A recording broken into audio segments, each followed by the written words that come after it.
Hello, I'm Gareth. And I'm Shane, and welcome to Building Business Resilience.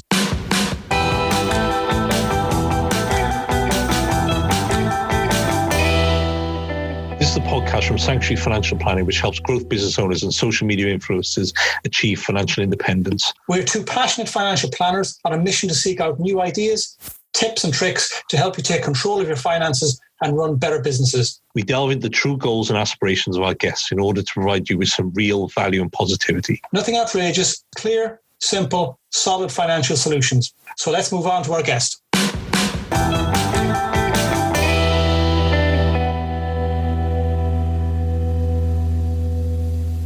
Welcome back to the Building Business Resilience Show. In today's episode, we're going to be talking to Ollie Blackmore. Ollie is the founder and CEO of Selesti. Selesti is an award-winning digital agency and the world's only B Corp Google Premier partner. We talk all things business, DJing, and cycling up Mount Fuji. More than a couple of times, in fact, in aid of the Dolphin project. Not bad going for someone who used to smoke 40 cigarettes a day. So this is a fun ride, guys. So without much further ado, let's get started. Hi, Ollie. How are you? Really good. How are you guys doing? Good afternoon. We're coming out of lockdown soon. Yes. just as you guys enter. When is it? Tomorrow at midnight, is it? Or tonight at midnight? 1 minute past midnight tomorrow morning. So I've just been to Norwich Market for the final tofu falafel from my favourite stall there. They're closing entirely. So, yeah, it's going to be a strange old time. Feel sorry for a lot of the hospitality businesses, of course. And the team here are going to hunker down at home. But just got to get on with it. Yeah. Have you got many working from home at the moment, I guess? Yeah, I mean, we're in a fairly good position being a digital business that everyone can work from home. And there's been a nice sort of team spirit coming back into the office post the previous lockdown. Yeah. Where people could come in 2 or 3 days a week, as and when they needed to. And it's not everyone has got a very good, comfortable setup at home, and also for their own well-being and just to get away from looking at the same four walls all day, all night, get that break, come in, is nice. And we had social distance meetings. We've had social distance, just go and grab some food from the city centre. So that's been nice. And because potentially it's only a month, I think, it's not going to be quite as bad on the mental capacity going forward. But yeah, it's a challenge. But we don't moan, we move. Yeah, no, exactly that. I like that. I don't like that. We don't move. Yeah, I like that. Yeah, I stole that from someone else. It's a strange one. I was speaking to a solicitor yesterday who said he's fed up with the same four walls at the moment at home. Do you know what I mean? Like, kind of, we've kind of been in and out. Like, we still come to the kind of office at the moment because we need to for certain things. So, yeah, we got separate rooms in here anyway. So, does your lockdown mean it's not fully? If you can work from home, work from home. If you can't, don't. Is it a full don't? You're not going anywhere? Not quite. I mean, the rule is that if you can work from home, and if you can't, then go into the office or whatever workspace you're in. So, I mean, we're not going to be too rigid. If someone is desperate to come into the office because they've got work going on or they've got screaming children, or in some cases, they've got a tiny little kitchen table and, they're getting a hunchback from sitting there all day, then, yeah, of course, and it's safe to do so. We've had to put in the health and safety requirements to make it a safe environment to work in. There's sprays and cleaners and wipes everywhere and different coloured bins. And wipe this door handle, wipe this light switch, and a little rotor to make sure it's all above board. But I don't think we're going to have as many people in during lockdown. I will probably come in a few days. But again, it's just that kind of break from those four walls. And if I don't, the 2 days my little girl goes to nursery, doesn't go to nursery, somewhat distracting to get work done with daddy, daddy, daddy shouted from downstairs, is a little bit of a distraction. A very nice one, but I have to work from the office sometimes. Yeah, no, I know that feeling.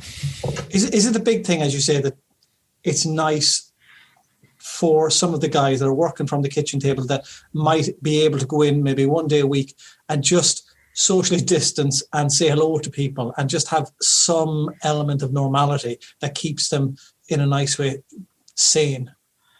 Oh, I completely agree. There's actually a sort of reasonable number of the team. There's about 20 of us, and not everyone has come in the office for various reasons. Some of them, they've got partners or family that are high risk, and they feel safer not sort of getting too close to lots of people in the city centre. We have encouraged people to do a wellness walk on a Wednesday, which we started to kick off a couple of weeks ago. We didn't do it last week because it was pouring rain, and it was today, but because of lockdown, we've had to postpone it. But it was just encouraging people to even come in for, half an hour, walk around a local park, walk, safe distance apart, just to see each other, because it does get a little bit... So it gets a bit the same, just having to do it all on Zoom the whole time, or Google Meet, or on a Slack call. And there's that same thing every single time you go on one of these calls. Like, hello, can you hear me? Can you? Yeah, can you? No, I can hear you. Can you see me? Can you? Oh, okay. Yeah, all right, you go first. And there's that kind of every single call. So all my calls now, I start off with silence, just waiting for the first person to say something before we get that bounce back echo of, yeah, I can hear you. Yeah. I think Daniel Priestley actually posted it yesterday on Twitter, didn't he? Something like the phrase of 2020 is you're on mute. That's bang on, actually. we set up last week the very first Zoom call with my parents back in Ireland, and my mother's birthday is on Saturday, so we were testing this out. And I don't know how old your girl is, but the Madagascar, the cartoon, and there's penguins on there, and they've got their own cartoon film. And on there, this guy who is an octopus starts to try and take over the world, and he sends them a video call, and you can see him. He puts his glasses on and he goes, ha, ha, ha, ha, I'm going to take over the world, and he's on mute. And the 007 type of guys are going, you're on mute, and he's shouting there. And this is the exact same thing we had with my parents last week. He was going, hello, how are you all doing? Nice to see you. We can't hear you. Come on, press the bottom of the button. And it's just kind of going, oh, God's sake. Yeah, it's that as well. As anyone who wants to share their screen, you see their concentration face as they're manoeuvring their mouse around the screen. And they're like, right, I know it's here somewhere. Can you see that? Can everyone see that? No. Right. Can you see that now? And then there's some untoward browser window open. Oh, no, not that one. So it's... Oh, I bet there's been some people caught out on the... Let me share this screen. Oh, not that one. Oh, incognito. Turn that off, yeah. Oh, brilliant. So let's get down to you then, Ollie. Founder of Selesti, award-winning digital agency, and right. The first B Corp Premier partner. We're actually, not only the first, we're the only B Corp Google Premier partner in the world, which is quite a good accolade, I would say. The Google Premier status is kind of testament to the volume and amount of sales that we generate, or ad spend that we have for our clients through our account, and the level of certification that needs to go with that. Quite stringent to get that level of partnership. And that means we have access to Google account managers and insight days and all sorts of other information, which gives us a little bit more of a competitive edge when we're looking at that data-led approach to digital marketing. And obviously the B Corp side of it is really important. We certified just last month. A year-long process, very stringent, and it's not meant to be an easy thing, but it's around that, using business as a force for good, profit with purpose, and a purpose-driven business. And that's really what we're trying to do now, is work with other brands in that space. And if they're not in that space, help them along in some shape or form. But yeah, it's a big new thing. Well, it's not that new, but it's growing and growing. And more people are sort of paying attention to the benefit side of being a business. Yeah, you see that a lot more, the kind of B Corp and that type of direction that companies are looking to kind of head in. So tell us a bit about the company. Well, it's 15 years old, so I launched it in 2005. We've launched thousands of websites, e-commerce sites, brochure sites, complex applications and integrations, scaled digital campaigns for brands like Soho House, the NHS, Norwich City Football Club, who we are the official digital partner, people like Pets at Home. We can help generate millions of laser-focused sales leads for B2B and B2C brands and helping them supercharge their sales results. In some instances, we can get a return on in the thousands, but the average is around 600% 6% return, which is, a pretty healthy return when you're spending money to, get yourself high up in Google or found organically in Google placements. And we want to work with other mission-driven brands, taking them to the next level with our data-led approach to accelerating growth. It's about balancing people, planet with profit, and making businesses want to become a force for good. So not just being the best in the world, but being the best for the world as well. Yeah. Is it silly that all I wanted to do as soon as you said Norwich City was take the mickey out of Delia Smith, but I couldn't do that voice. What, the Let's Be Having You? Yeah. I can't go down there. Don't start on that. Oh, don't ever go at our precious Delia. She's... Is she still part of it? Oh, yeah, she's the owner. She's still the owner, is she? Yeah. You don't see much over it anymore, do you, Delia? Well, actually, you say that. She was in the press a couple of days ago. She actually wrote an open letter to Boris Johnson about, trying to get crowds back at football grounds because, without it, the revenues are non-existent. She's spending too much money. It's probably costing her too much money when they're not in there. Well, this is it, yeah. No, but she's a real stalwart for the club, and if it hadn't been for her, the club would have been in all sorts of trouble over the years. But yeah, we've got a really good partnership with them. We do a lot of their digital output through social, through paid social, and other areas of digital that they don't have the in-house expertise. And it's been a bit of a transformational journey for them. And we're just glad we've just renewed our partnership with them for the season to come. And trying to make something out of what they've got, because they've had to really close ranks on a lot of their spend, given the fact they've got no fans, and the whole business model around football is just turned on its head. Does that make it even more difficult? I know I'm digressing a bit, that because there's no fans in there, they almost need to make Norwich City Football Club more known out there. So the social media has to increase the presence, because people aren't going to the game and stuff like that. But on the other side, as you said, within a reduced or a decreased budget. So they need more for less.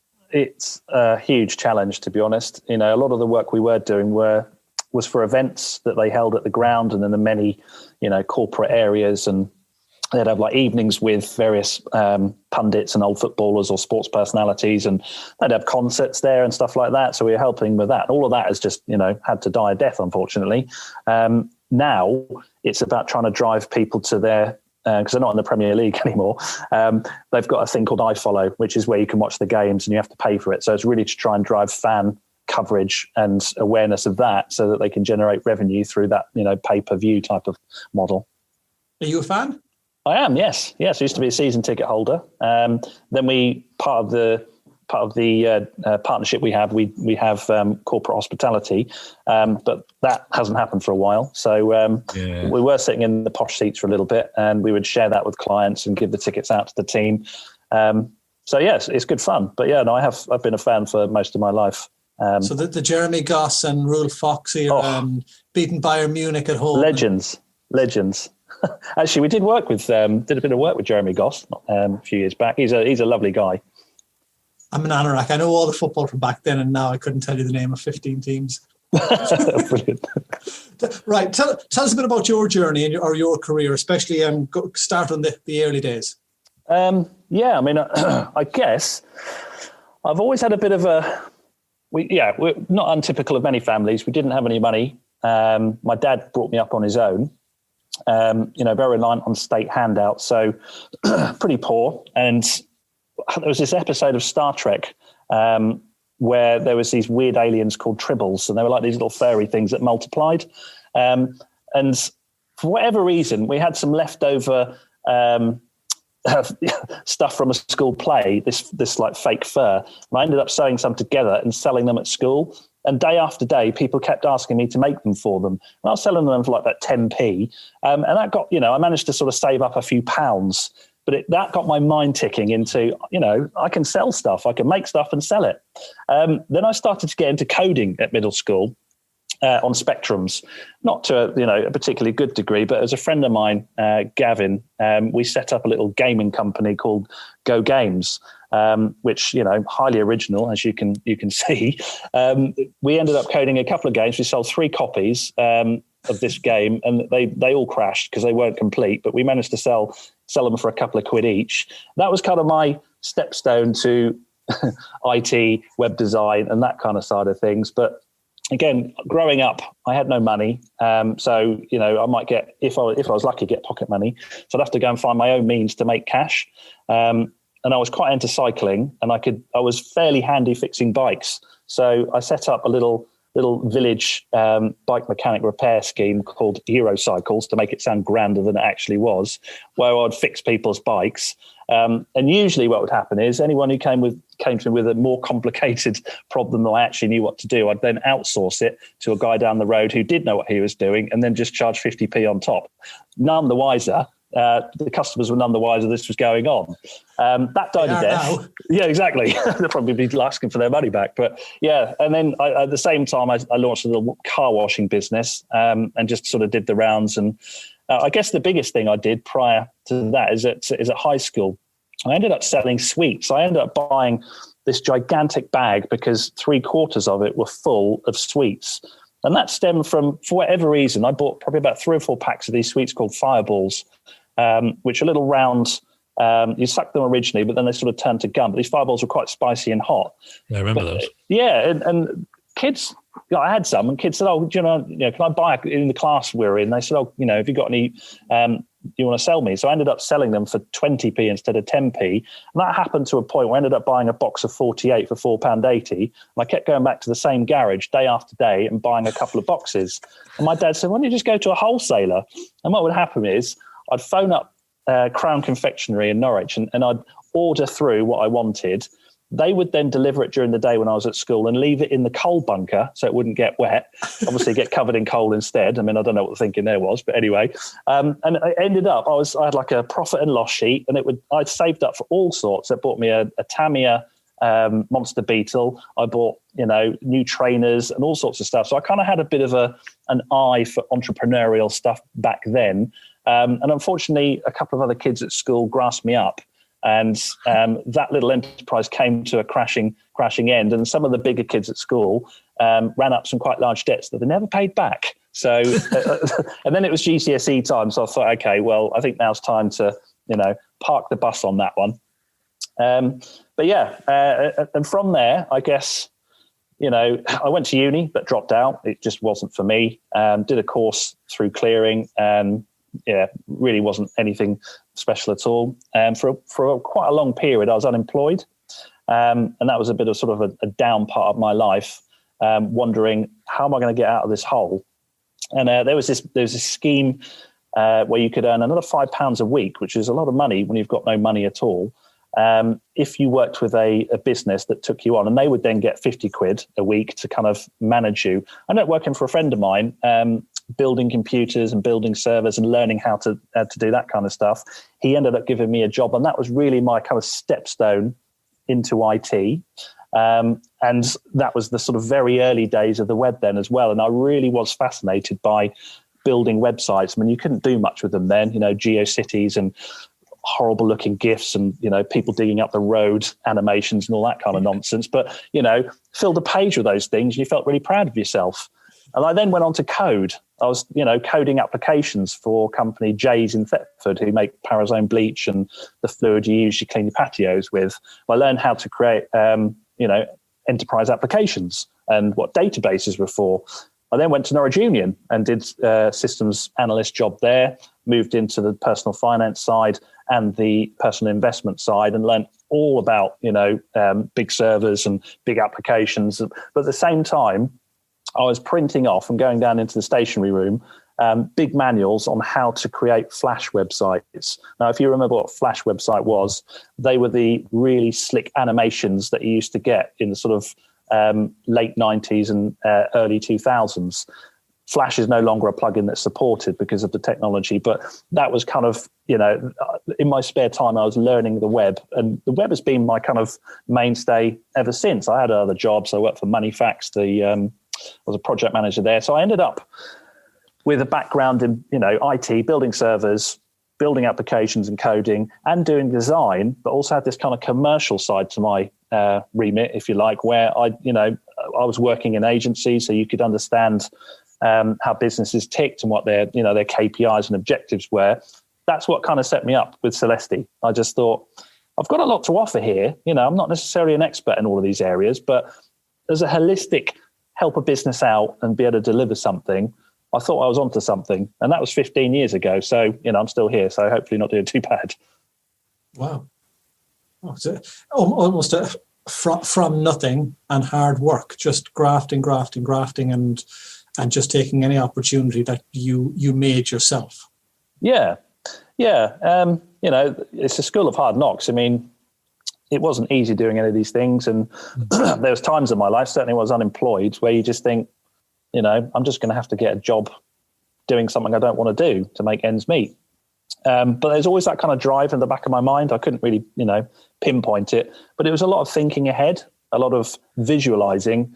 There's more to me than just sitting here getting down in the dumps and worrying about paying my electricity bill, or, if something goes wrong with the cooker and then having to pay the landlord. There's all those kind of worries, which, and if you're living on £30 a week as a 16-year-old, 17-year-old lad, first of all, you're crap with money, so any money you do have initially, you're trying to, you want to spend it on clothes, but, I couldn't afford clothes. You want to go out, but you couldn't really afford to go out. So you're relying on your friends. And I just thought I can't carry on living with that stress and not having more to aim for. Not that I knew when I was 16, 17, 18, or even 20, that I would have the business I have today. It's just one of those things you think, I want to make more of my life than this. I don't know how yet, but I want to.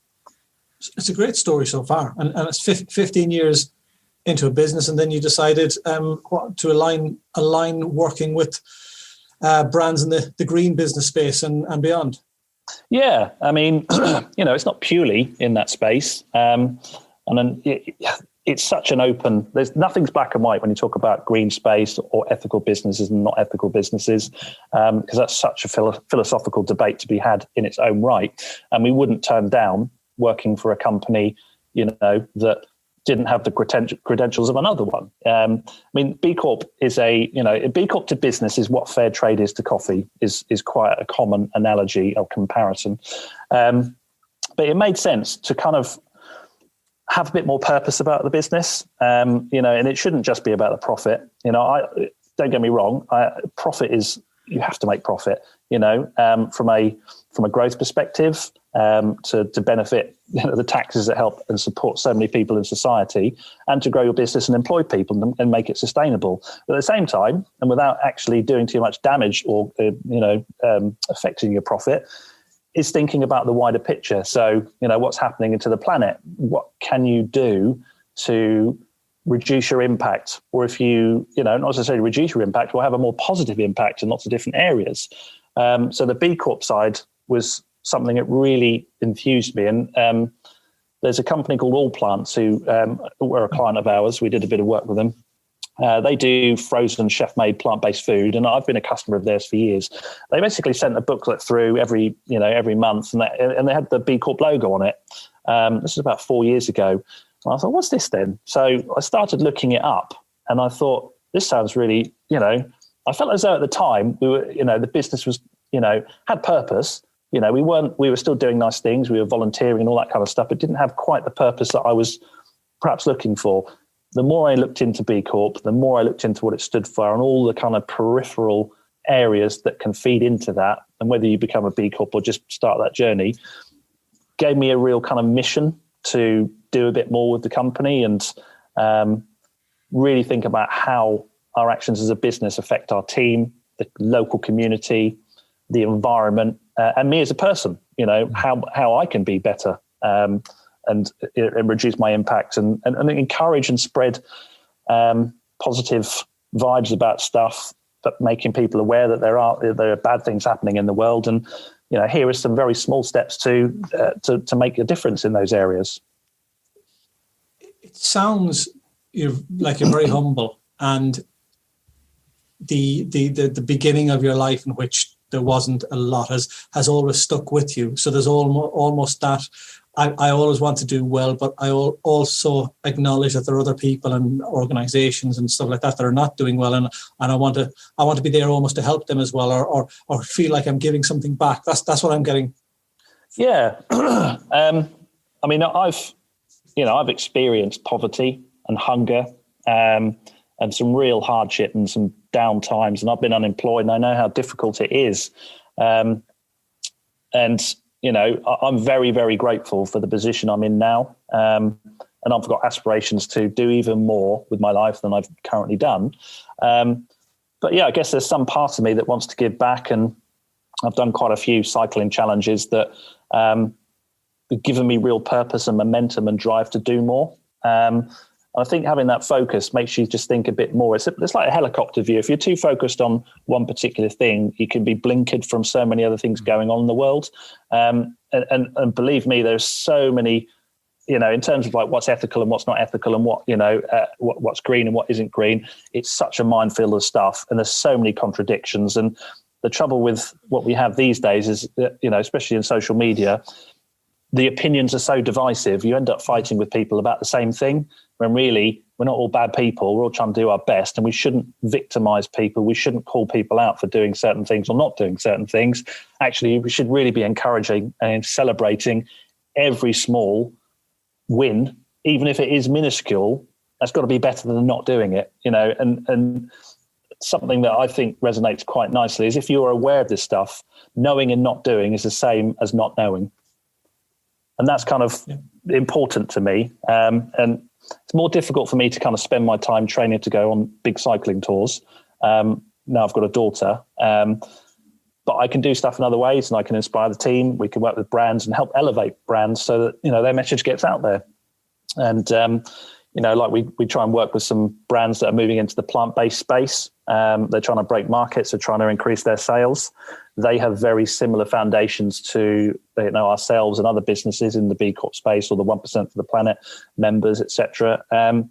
They can reach a wider audience, and, you know, there's an alternative to a chocolate bar that's, you know, loaded with palm oil, or there's an alternative to a washing up liquid which is tested on animals, and if you pour it down the sink, it's going to, you know, corrode. It's going to cause damage to the oceans. You know, if you've got alternatives to that, and we want to make people aware of that, that's what the business is trying to do, and we can do that through our expertise in digital marketing. Amazing. You said earlier, the business is there, and I'm going to say the word first off, to make a profit, because you have to make a profit to be able to look after your staff and keep them in a job, which is probably, you know, the immediate family, as in your staff itself. So with all that's gone on in the world over the last 6, 7, 8 months, I give up even counting anymore.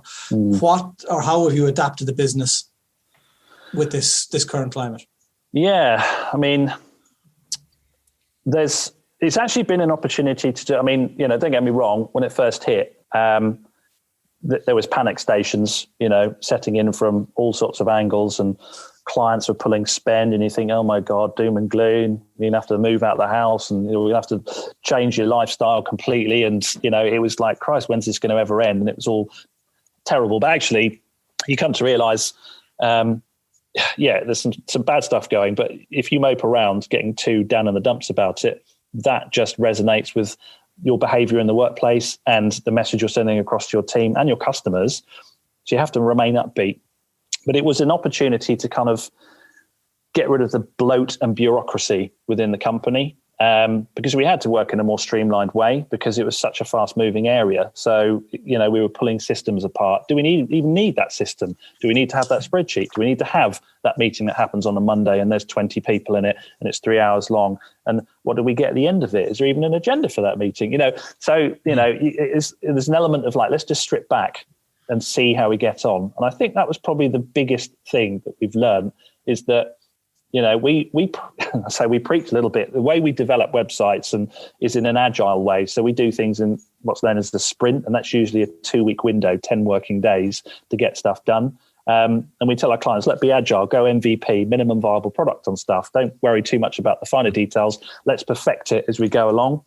And as part of this process, we realized that we were being too perfectionist about stuff, and we'd set up too many processes for processes' sake. You know, we were having meetings about talking to someone, about talking to them. You know, the opportunity to just go back to basics, reset, Control Alt Delete, whatever you want to call it, was quite a nice thing to do. It was quite cathartic as well. I think that's probably the biggest thing we learned from this period. is that you don't need quite as much red tape. Yeah. We've been through the same thing. I think it allows you to do a bit of soul searching, doesn't it, in the kind of initial period? Because it was a shock when it came about, because it's never happened like that. I know we've had war times where people have had rations and you can't do this, but we literally just got locked down, didn't we? Yeah. I mean, yeah. And I spoke to people in the same sort of arena as you, smaller companies here, and they said people are just pulling their ad spend left, right, and center. But then I think then some of the more savvy companies are like, no, this is the time to spend. You know what I mean? This is the time to actually invest in your business. Yeah, that did start to flow through. We do have a couple like Soho House. They've got hotels and bars and members clubs all over the world. Yeah. And, they had a global problem, not just a UK problem. But they've managed to pivot and adapt, and, we're still working with them. But some of the local restaurants here that we were going to start doing some kind of partnerships with, they had to shut, and they've had to pivot too. And actually some of them have been very inspirational in how they have, adapted their business and launched, vegan pizza companies. And it's just been an incredible thing to watch. But you're right. It's difficult to convince some clients, look, don't pull the plug on this, give it an opportunity to right itself. If you're trying to steer the ship in one direction, then you just pull, you're going to do a massive U-turn. It's going to take you even longer to play catch up. And if your competitors are in the position where you want to be, further ahead of you, then the chance of you getting there is going to diminish much quicker. But that is all, it's all well and set, easy to say, which I couldn't just say easy myself. But when you're talking about them having customers pull projects and budget, you have to be flexible. And that's something we did. We had contracts with people, 12-month contracts, so we were more flexible. Okay, let's do a rolling month by month. Let's not set a limit, be more competitive on our hourly rates and give more stuff for free, more insights for free, just trying to do as much as we could. And I think that has gone down well, because some of our clients initially halved their spend. That was a dramatic drop in not only the ad spend, but the spend with us from a management perspective. But it only took them a month or 6 weeks to get back up. And as a result of that, they are now spending more than they ever have. And they've got huge plans. They were buying up businesses left, right, and center, like Pac-Man going around the board. But now they've just accelerated that process even more so, because they took it as an opportunity to grow. And what they learned is, and many businesses did, that it wasn't quite as dramatically bad as they first thought. And that kind of panic reaction, which is completely natural, of course, was nothing they really needed to be as worried about. And that's good. And we don't know the outcome of this. We don't know how long she's all going to go on for. It has had a dramatic impact. We're talking about double dip recession, but we resign ourselves to that. What hope have we got? And I think we had, a strongish economy. There's the twos and fro's of the Brexit negotiation, which just seems so insignificant now compared to everything else. I know. But I think we'll come out stronger. We've literally fast forwarded 5-6 years in terms of e-commerce, in terms of how we make payments. A classic example is the local pub to me. Before lockdown, they were one of these places that would charge, I have to spend £5 minimum, So if you wanted a pint when you went in there, it was minimum charge of £5. So it's either you just give them £1 for free, or you have to buy 2 pints, which is usually what I did anyway. But now, it's because they were charges. And I tried to say, look, just change your merchant, use PayPal, use, Shopify, et cetera. But they've been forced into that now. So it's making a lot of places realize that you can sell a coffee on a market stall for £1.50 and do tap and pay for it. Yeah. It just makes transactions so much easier. And e-commerce, the direct to consumer stuff has just gone mad. One of our customers, Funkin' Cocktails. The COVID, the lockdown helped, but we, 3 months into their financial targets, we smashed it because so many people were ordering these cocktail kits. Because because they've got nothing else to do at home. Yeah. They can't go out. And let's face it, April, May, June were gorgeous months. We had so much sunshine. Oh.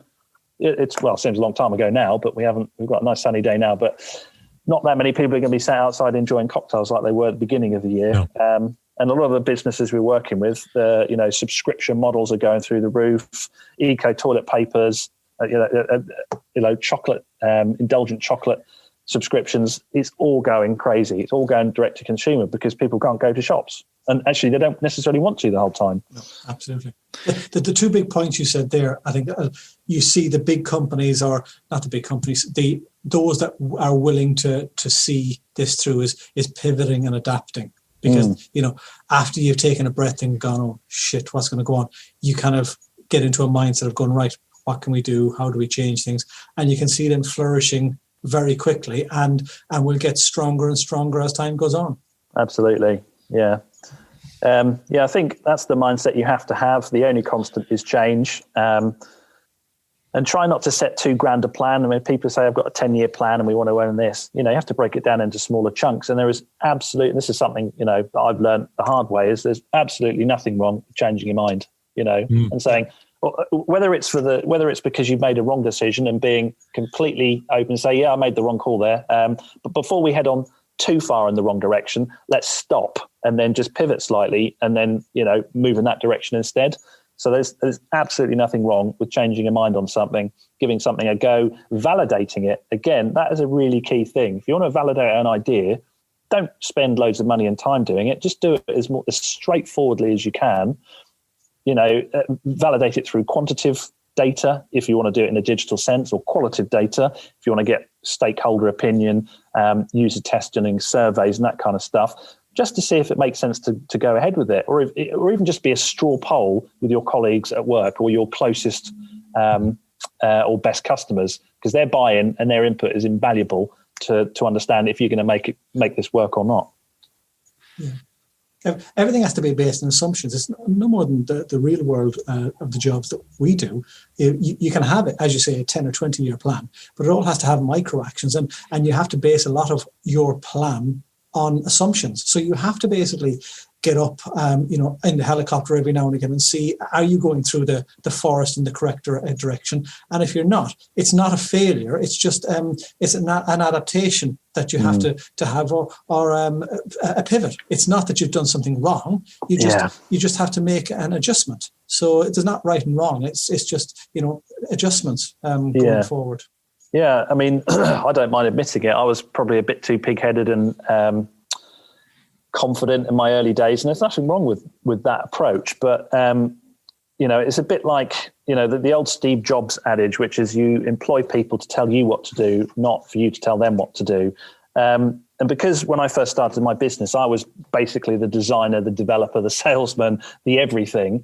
It took me a long time to kind of relinquish those roles and realize that there are people who could do those jobs a hell of a lot better than I ever could. And now I sit here and think, do you know what? That's exactly what we need. I don't want to be doing these jobs like I used to, because if someone else could do it better, then why would I want to take the credit for it?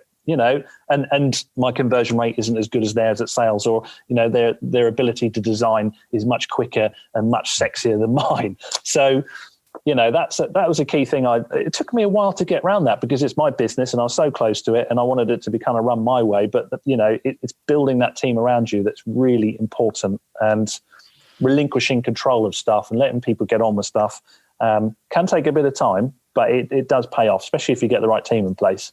Absolutely. What motivates you then? I mean, probably nowadays, definitely my daughter, my family wife, and my wife. I'm 45 and she's nearly 2. So I'm conscious I'm not going to be around for as long as, as I want to be when she grows up. So I want to kind of, build a nice, secure, happy family environment for us to enjoy life in. And I want her to, I suppose as an older dad, I might be able to impart more knowledge on her. Sort of when she starts growing up, whether that's going to be a complete hindrance to her, I don't know, probably. But yeah, the family side is really important to me. But also it's kind of making a bit of a difference as well. So as I said, building a profitable, scalable, successful business is that drives me forward.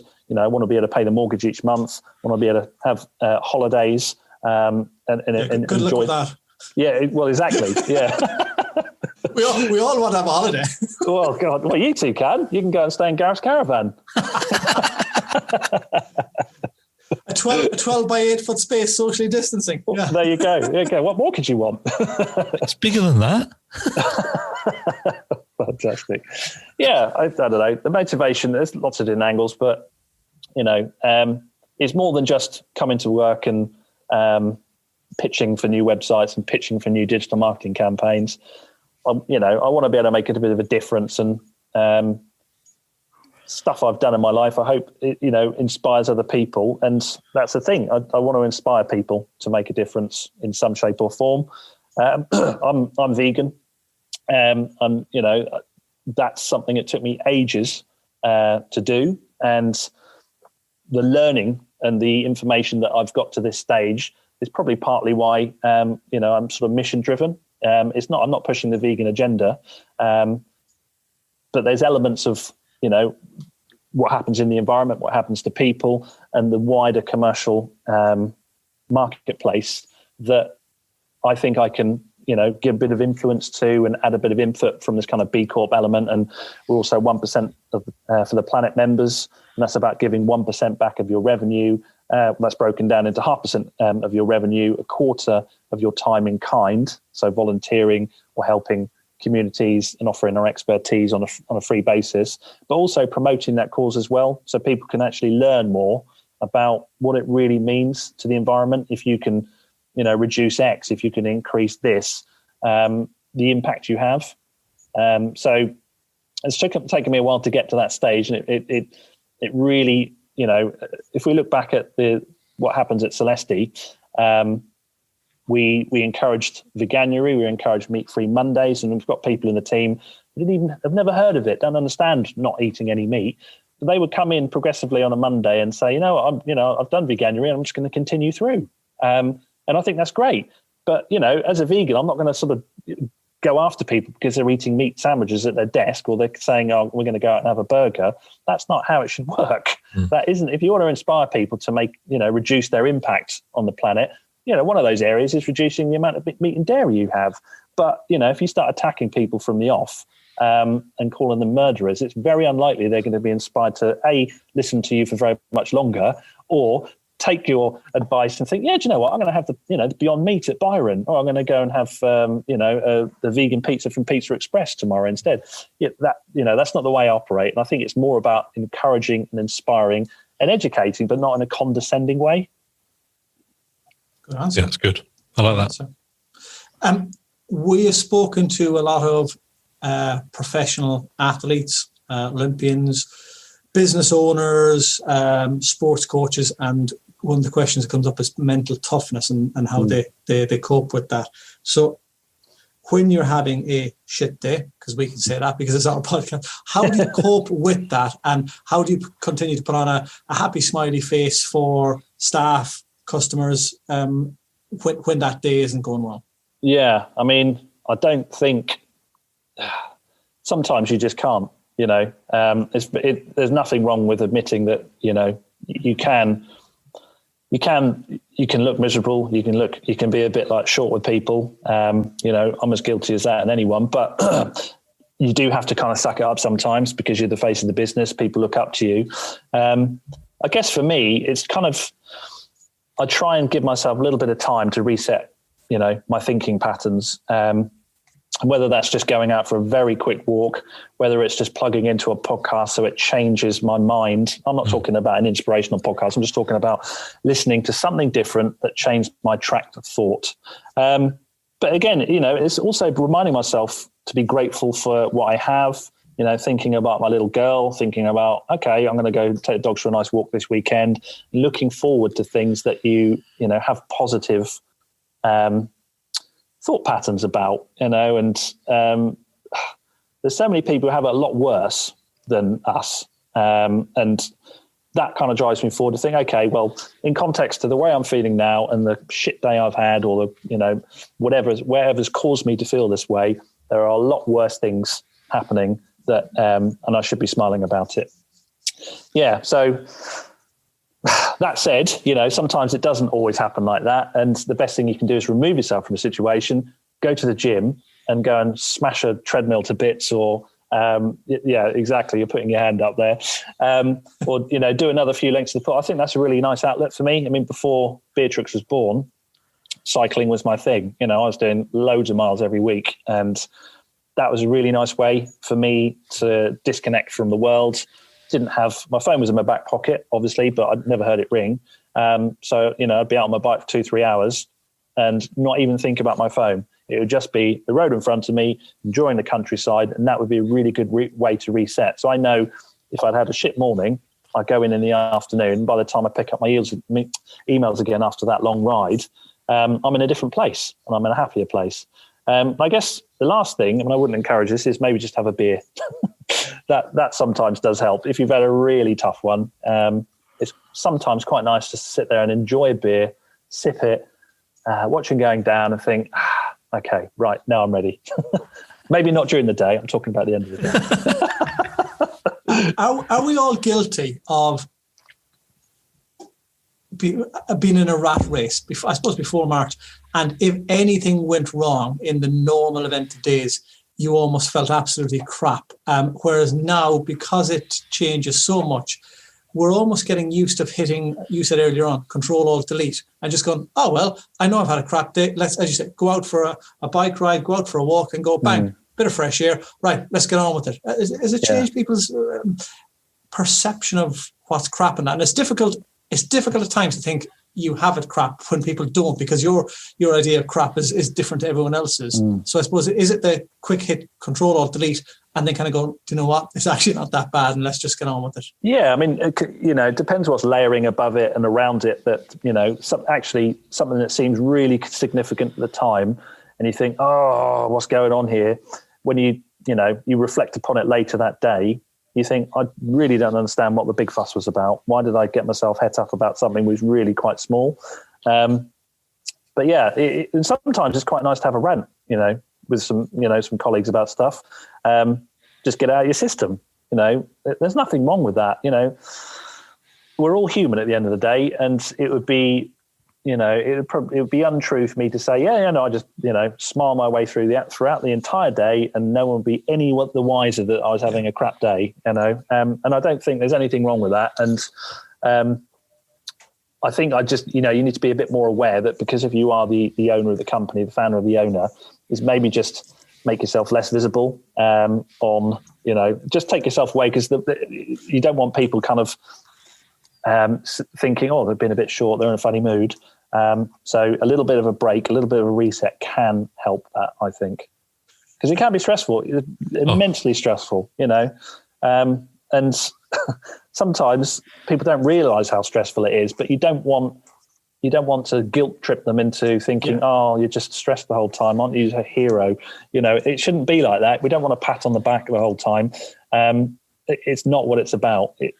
You just need to sort of remind yourself that the team probably could do without you, headbutting walls, seeing that happen. That's probably not a good look. So you have a young family. How do you balance that then with that stressful headbutting job and family life? Yeah, it's it can be pretty tough, especially when they wake. Our daughter wakes up 2 or 3 times in the night, and you just go to work with this foggy head, which is tough. But it's not always. But it's kind of going back to basics, I think, and just enjoying the simple things, because she's nearly 2 now, Beatrix, our daughter, and she's such a joy to be around. And actually, the balance with work and life is that I get to spend time with her, and she's such a little character. Just makes me laugh every single day. Makes me laugh so much that that is a cure for most things. And it's such a joy seeing her grow up and seeing her develop a language and point things out and starting little mannerisms and stuff like that. So she's one thing. The other passion of mine is cooking. I absolutely love cooking. I don't get enough time to do it. Since we've gone vegan, plant-based, whatever you want to call it, it's like a new cuisine to me, because you know, I used to enjoy eating meat. You know, there's no two ways about it. But I don't eat meat now for, you know, lots of different reasons.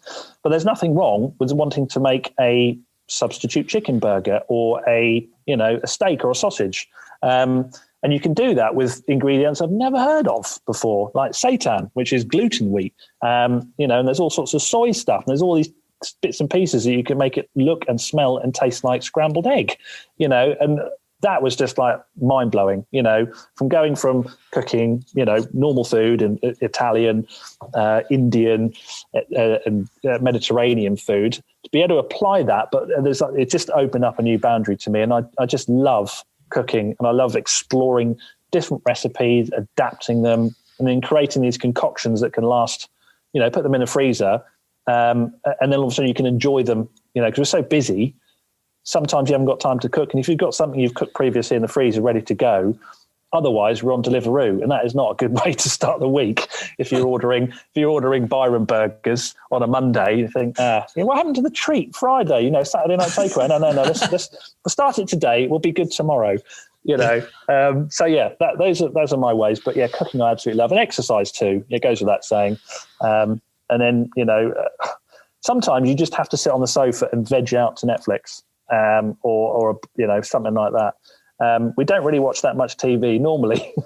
Normally, like one episode, an hour long, usually takes 4 nights, because by the time we've sat down, we've eaten our dinner, and then 15 minutes in, I turn to my right and my wife Kate is, nearly asleep, and I'm thinking I'm just about to head that way too. I think we better go to bed. And then you have to rewind like 10 minutes back into the program to make up for it. So yeah, we get our money's worth out of Netflix. I'll tell you that for free. You said earlier Monday, but Monday's only an extension of the weekend, so that kind of still counts. This is it. That way, it's not an early weekend. It's it's a longer weekend. Exactly, especially like those bank holidays. You can't, And I'm imagining the television, no more than both of our houses, is on. For many hours a day. It's just the fact that you're not watching what you want to watch. It's all CBeebies and those type of things. Yeah, just around stuff that goes on. It's just like the repeat of Cars and Wind the Bobbin Up and various other nursery rhymes and stuff, which are enjoyable for the time, but when you've heard them 300 times during the week, on repeat. Yes, again. How many miles would you be doing before on the bike? On a route. Well, when I was training, so I've done 4 bike challenges. So I was probably doing about 500 miles a week when I was training for them. Yeah. Wow. Yeah. And now that's gone down to next to nothing because it's many hours. It has gone down to nothing. Yeah. Yeah. I'm literally selling one of my bikes, my winter hack, because I just don't need it anymore. But yeah, it's something I used to really enjoy doing, but I just don't get the time to now. And actually, it was strange because I had a motivation to do the cycling, even though I really enjoyed it. The motivation was to cycle around Japan or cycle up Mount Fuji or go around Vancouver Island. Those were kind of mission-driven things for me to, do my training for. But when all of that stopped, it was like, I've got nothing to train for. Why should I cycle? And then we got married and then moved into a new house. And then we had a daughter. And all of a sudden, no cycling. you can do that in the comfort of your own home. I have a watt bike in the shed, and that's true. The Zwift app on, and it's you're up Mount Fuji before you know it. Exactly. I do have a turbo trainer in the garage, but I don't know. I do need to get my butt back in gear on the bike, and now gyms are closing here for a month. And my knees are shot to bits. So running is a pastime I don't really do that often. So cycling, I'm gonna have to get my butt back in gear and get on the bike. It's not going to be many years before the father's race is happening in school, and you don't want to embarrass her by coming last. So the training has to be done sooner rather than later. Very true. This is my next goal, actually. Yeah. Considering you could be racing, the guy sitting next to you could be a 21-year-old. Oh no, I won't be having that. No, he's going down. Yeah. Tell us a few highs and lows in the career so far. I suppose I'll start with a low because. There's been several over the years. I mean, when you lose, when you've put your heart and soul into a pitch, and you think there's no way they're going to say no to this, but they do. That can hit hard. But I think probably one of the lowest. This is going back a few years now. I think we were like 4 years old. Really exciting opportunity to work with a brand that were doing this online gym. And this was at a time when we were outsourcing most of the development offshore because we didn't have a full development team at the time. And my colleague, our account manager at the time, Tom, he was in charge. This was around Christmas time. The point was it was going to go live on New Year's Day because obviously January is where everyone, New Year's resolutions and hit the gym hard, fitness regimes go, bonkers. I'd already booked a holiday to go to Thailand with my girlfriend at the time and a couple of pals. And we were there for Christmas and New Year. And this Tom was looking after the project. Anyway, on Christmas Eve, no, not Christmas Eve, on the 29th of December, Tom gives me a call to say that the Indian development company who were building this thing, it transpired that there wasn't a team of 20 of them. There was only 2 of them. And they were basically pretending to be other developers on Skype.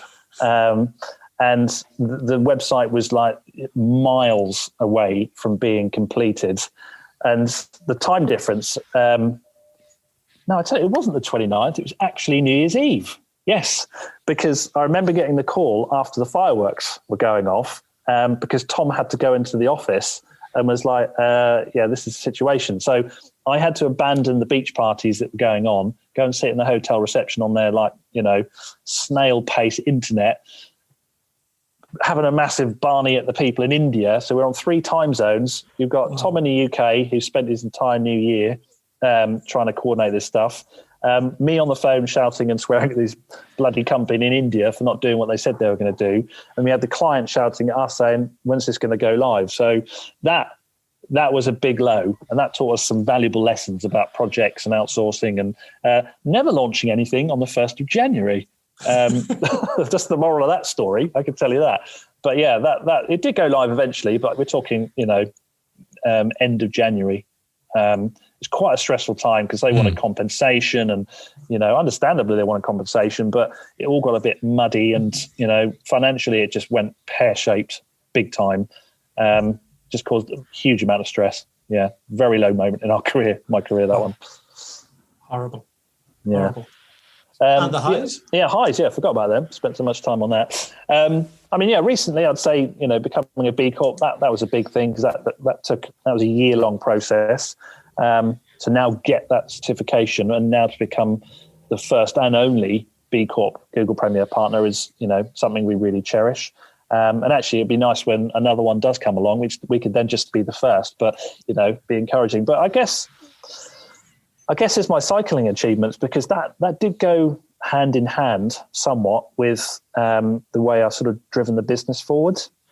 I was doing so much training, but I was still spending time on the business and having a focus. Essentially, the stuff in Japan was raising awareness for an organization called Rico Barry's Dolphin Project. Now, years ago, I don't know if you remember Love Film. Yeah. So Love Film was one of those things where you'd get the brochure through, you'd tick the films you wanted to watch. They would never send you the films you wanted to watch. They would send you this usually a load of crap that you'd never watch anyway. But anyway, one month they sent this, what I assumed was a film called The Cove. And I thought, oh, it looks nice. It's like underwater diving thing, action adventure. Transpired it wasn't about that. It was actually a documentary about what goes on in Japan in this particular place called Taiji, where they hunt dolphins. And it's pretty barbaric what they do, and they used to slaughter them on the beach. But a lot of the industry is actually there, not so much for the meat, but for the captivity side. And that really opened my mind up to, animal captivity and, ethical standards. And that kind of sat with me for a long time. And I ended up doing a couple of cycling challenges, one in Canada, raising 25 grand for cancer charities there and here. I wanted to do something for Dolphin Project. So I ended up cycling 2,500 miles on my own around Japan, carrying all my kit, like huge climbs, went through the tail end of a typhoon, had a couple of crashes, all sorts of stuff went wrong, and mentally just took me to some really dark places because, I was ending up in trying to find hotels and stuff to stay in at 10 o'clock at night because you've been on the road for 14 hours, starving hungry. I lost loads of weight. And I went during what's known as Silver Week in Japan. Now, Silver Week doesn't happen very often, but it's essentially when all these holidays accumulate into 1 week back to back. And it's to do with the elderly, hence silver. And every hotel's booked up, and I ended up having to go to these really random places. And after you've done like 120 miles on a bike, to then have to cycle even another 15, 20 up a mountain to get to some shack just for spend the night for 300 quid, which is just a horrible prospect. I ended up going to Taiji and being a cove monitor. Now, this happens every year from September to March. These boats will go out from the harbour. They'll basically go miles out. When they spot a pod of dolphins, they put these banger rods in the water, and they'll bang these rods, which effectively screw up the echolocation of these dolphins and scare them. So they're corralling them from underwater. They force them into the cove, and then they put tarps over it, and they will slaughter some. And it's pretty gruesome stuff. Wow. That inspired me to raise awareness for it, and it did raise a lot of awareness. So I did that. I also went to the Fukushima disaster zone, and that was a spooky place, earthquake, abandoned towns with stuff just left. Very weird. Police came and stopped me a couple of times because I was getting into radioactive areas. And then I took some aid to some of the survivors who were in these camps. And then I thought, well, I'm not done here. So I went back to Japan the following year and then cycled up Mount Fuji 15 times in 7 days. I did it 3 times, went up it 3 times in 1 day. And then one day I cycled from it and then climbed to the top on foot. That was an absolute killer, I can tell you for free. And then, it just trying to raise awareness for them. And put context, Rick O'Barry used to be the trainer on the TV show Flipper. Oh, right. So he was the guy, actually, who would capture the dolphins. And he had 3 dolphins, and he had an epiphany on Earth Day 1970 when the flipper at the time, called Kathy, died in his arms. And at that point forward, he wanted to end dolphin or cetacean captivity. So that guy has really, truly inspired me. And achieving those things have not only helped me in terms of knowing I've done something good, or I hope I have in some shape, but it's helped drive me in business. It's helped me drive me in life. And know that anything is possible. I used to smoke 40 cigarettes a day. If I can go and cycle up Mount Fuji 15 times, anyone can. If anyone gets inspired to do stuff, what's stopping you? Go out and do it. Superb. How high is Mount Fuji? Time-wise cycling each time? Well, there's 4 routes up it, and there's a sort of more straightforward one. It's probably about 3 hours. Some of them are 4. There's some pretty grim ones. I mean, it gets cold the further up you go, as you can probably imagine. And it's quite a lonely ride up there, especially if you've done it that many times. Plodding up, and you can see where you need to get, but it's like hairpin after hairpin to get there. 3 hours up, 15 minutes down. Well, something like that. Yeah. I mean, and the descents as well are pretty hairy, especially when it was raining. And there's a military base. There's a Japanese military base and an American military base. I forget the name of it now. Yeah, they're quite close by, and it's a firing range. So in the background, you can hear these shells landing, probably only a kilometre away, and then you get like processions of these tanks and armoured vehicles going bombing past you. So it's a very surreal experience. But Japan is such a lovely place. People are so friendly, and that's what kind of made it, because people would take a photo at me at the top of the climb each time, and I would hold my finger up and sort of do 5 climbs, 5th climb, 6 climbs, and so on. And they'd ask me, and I'd have in Japanese on my jersey, end dolphin captivity, and that would strike up a conversation. Get some people saying, "Oh, it's tradition," and other people, "I didn't even realise," and they would look into it. Hopefully it made a bit of a difference. Amazing. And I suppose on the back of that, any funny moments to let us know about in terms of the cycling up and down of that massive mountain, or anything else? It probably is. That the day I couldn't find, well, there's a few days, but the worst day I couldn't find anything. I ended up in a ryokan, which is a traditional Japanese It's like a bedsit, really. Throughout Japan, they have what's known as an onsen, which are hot springs. So anyway, I got to this ryokan. The guy is a funny character. Didn't speak any English, and I spoke minimal Japanese. I'm talking, I could order stuff and point to this and say one of those.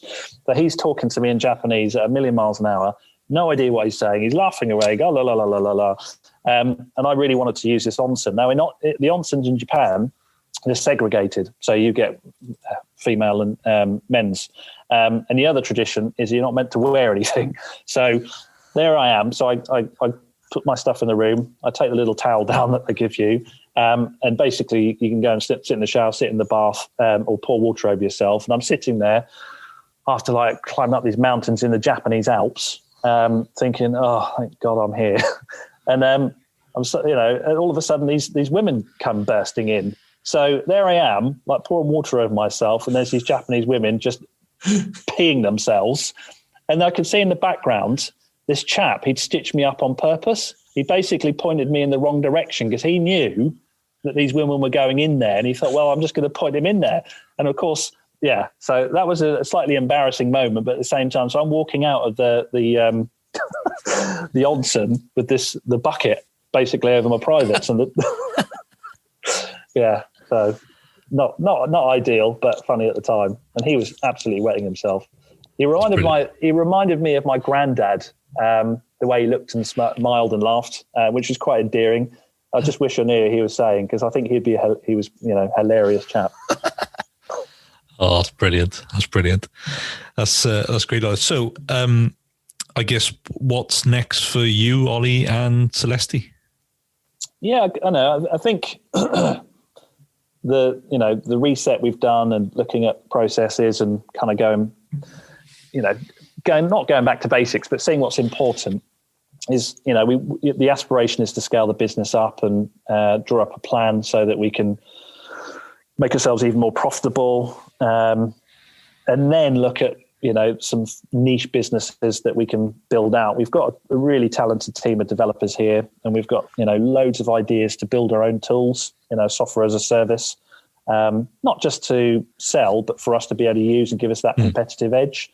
And I'm looking for opportunities to partner with other like-minded businesses, whether that's on a joint venture, whether that's me being able to offer some insight and some inspiration as far as being purpose-driven and mission-led. It's keeping a fairly open mind, really. But yeah, I mean, for Selesti, doing what we're doing, but on a bigger scale, I think keep it as straightforward as that.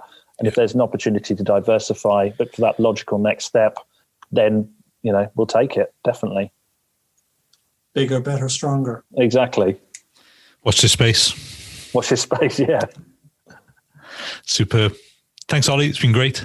Yeah, appreciate you inviting me along. Thanks for the chat. Thanks for taking time out of your busy day. It's much appreciated. Ollie, thanks for taking the time to chat to us today. I'd really love to hear more stories about the Far East, maybe the unedited versions. Head over to our website, www.sanfp.co.uk, to learn more about us and our journey. That's it for this episode. Next, we're talking funnels with Mike Killeen. You can hear that wherever you get your podcasts. Plus, don't forget to click subscribe to get all the latest episodes as soon as they arrive. Don't forget to listen to our new Chats the Bar series for short insights into business, money, finance, aspirations, dreams, and planning. Also, if you are enjoying the series, please do leave us some feedback with a quick review, as it helps us grow and ensure that we are giving our audience the best experience. Until next time, thanks very much for listening.